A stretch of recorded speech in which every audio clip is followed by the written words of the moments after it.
Hey everybody, Dr. B here. Normally I shoot one of these videos while I'm walking, and so this is a rare deviation from that, my weekly greeting here. I'm maybe clearly in my office right now, and I just didn't get it. I got out for walks this weekend, but I just didn't shoot my video like I normally do. And all day I was going to kind of sneak out and shoot one, but if you can see out there now, it's raining. So here I am, stuck in my office. So here we are.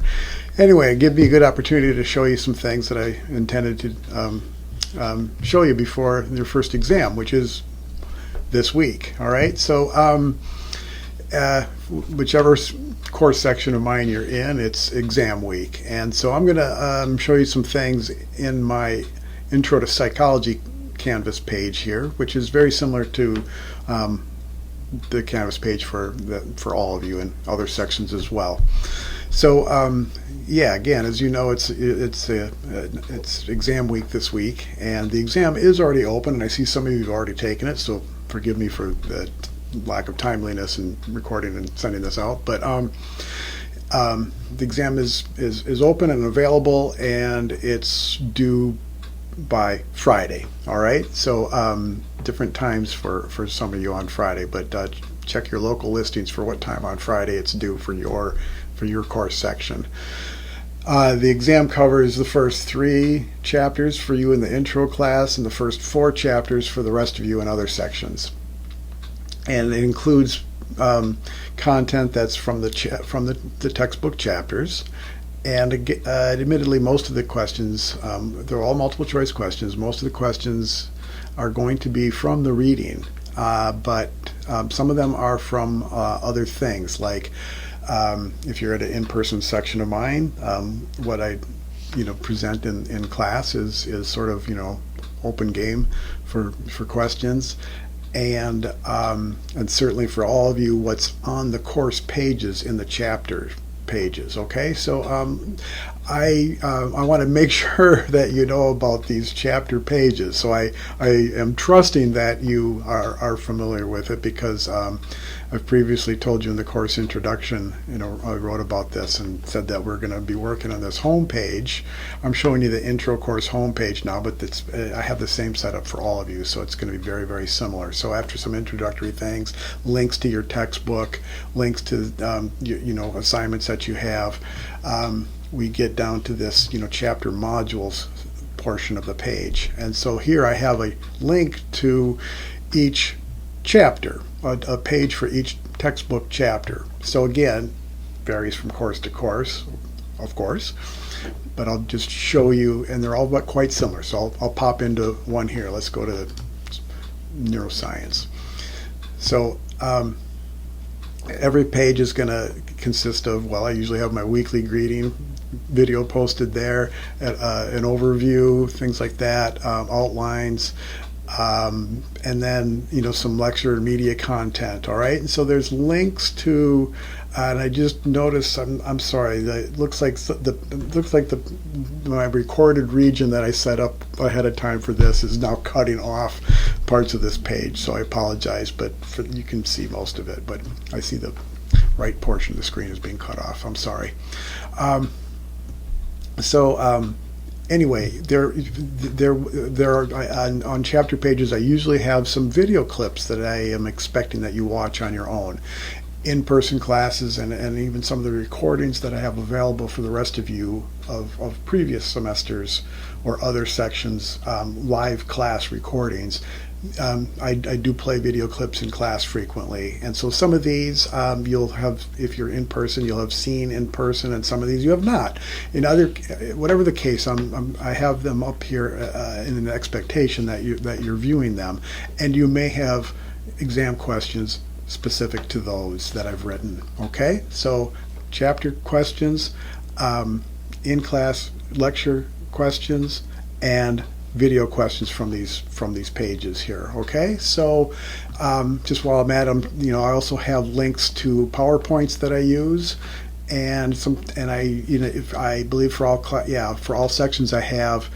For what it's worth, I also give you a link to the textbook.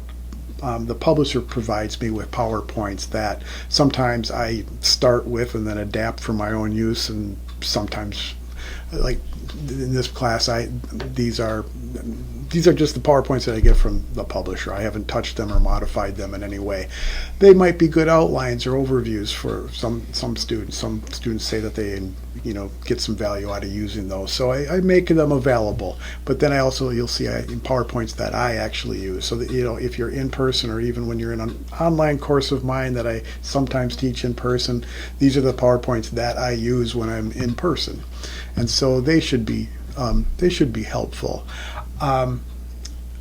I don't think I would have questions I don't have questions that could only be answered by looking at these PowerPoints. So again, those of you that are not in in-person classes and I don't have synchronous lectures, I would not and will not ask you questions that could only be answered from things like PowerPoints.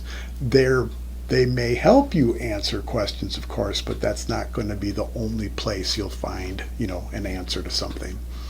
Then every chapter will have optional resources, and they're just that. They're there for your edification if you want to see more and enjoy them, okay? I have links to the assignments that you have and the due dates and so on. So anyway, every chapter has one of these style pages, all right? So before it's too late, I want you to make sure you already knew about those, because some exam questions are going to come from some of these videos, okay? And on every course page, you can click back to return home to the main home page, and then scroll down and find other chapters, okay? So the exam is for all of you is going to be done in Canvas, not in your Achieve or MindTap system that you're using respectively for each class. So the other differences from those are from the chapter quizzes that you have in those resources. As you know by now, those are not timed. You have 2 attempts on those. These exams, they're done in Canvas. You have just 1 attempt, and they are timed, all right?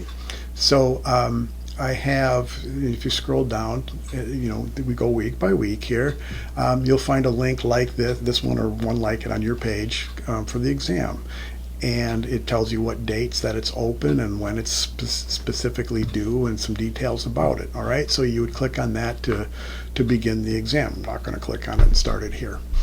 All right, once you click the begin or start button, a timer will be going, and it varies for course to course, okay? Intro students, you have 45 minutes to do these questions. Other courses, you have different amount of time. But so pay attention to how much time you have. Once you click begin, the timer begins. So even if you close it or crash, the timer is still going to be going. So get back in as quickly as you can. Speaking of crashes, here's how not to crash, okay? So please listen and adhere to these suggestions and recommendations. Number 1, both Canvas and Achieve or MindTap, whichever your system is, recommend using Google Chrome as your browser. So that's the best way to not crash or run into issues, is to use Google Chrome, okay? When it's exam time, shut your device off. I would not recommend, you can do Canvas on a phone. I just don't recommend that. It's small. I have some images sometimes, and I don't know how it works on a phone myself, so I just do not ever recommend that you do Canvas exams on a phone. iPads and tablets probably just fine. Certainly laptops and desktops are perfect. So whatever device you're using, turn it off first. Turn it off. Do what it's called a cold boot. Don't just restart it. I would suggest turning it all the way off, wait a few moments, start it up fresh. Okay, especially if you're on a device that you don't know when it's been rebooted last, all right? But just it's a good strategy to just start with a fresh booted computer, okay? In Chrome, and then go straight to the exam and begin. If you do those 2 simple things, I can almost promise you won't have a glitch or you won't crash. If you do get a snag, try to get back in as quickly as you can, and then if nothing else, email me. I'm not going to be on 24-hour email watch, or I can't promise you I'll be like I'll respond as quickly as I can and deal with it case by case if I need to. All right. So you should how to be best prepared for your exam, whatever course you're in. The best suggestion I have is to be prepared as if it was an in-person, closed book, traditional exam. If you're ready for that, you're ready for what is being tossed at you in these Canvas exams. They're timed. I very delicately try to give you enough time to not feel panicky and rushed while you're doing it, but not enough time to learn. No learning during exams. I don't want you to have time to look things up, watch a video that you were supposed to see and didn't see yet. You're not supposed to learn during exams. It's your day to teach. It's your day to teach, to demonstrate what you know. If you're prepared to do that as if you were sitting in a typical classroom, you'll be more than ready to take these exams in this format. All right. And nothing wrong with being over-prepared. Worst thing that happens is you overstudy and over-prepare. All right, now I will have other suggestions that I can share with you other times about just general study tips, and I'll be happy to share those with you. In fact, they are right here, further up the course page. All right, so I've got a page called Quiz and Study Tips, and I really hope and encourage you to check. I hope you will, and I encourage you to check those tips out. All right. And I'm not going to show it to you right now. Okay, this is going on long enough, and I'm going to let you go. So anyway, get prepared, do well, get the exam done by the time that you need to have it done on Friday, and enjoy the whole week and the weekend to come. So bye for now.